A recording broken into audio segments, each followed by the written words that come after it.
What's going on, everybody? How's everybody doing out there? Well, this is a 2013 Ford Edge, and every single year I have to reset the heat. So if you're experiencing no heat, this is the solution. With the car in the on position, you're going to hit the power button and the defrost button for 3 seconds, and then hit the power button. You'll see it go through a diagnostics up here. You should get a code 8888, and that should fix your problem. So let's test this out. 1, 2, 3, power button. There you go. You've got the diagnostics running right now. You should get a code of 8888, and you will now have heat.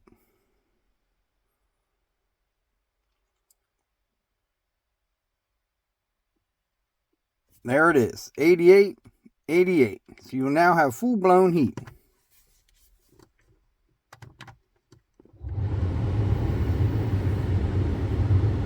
Perfect. Hope this helped.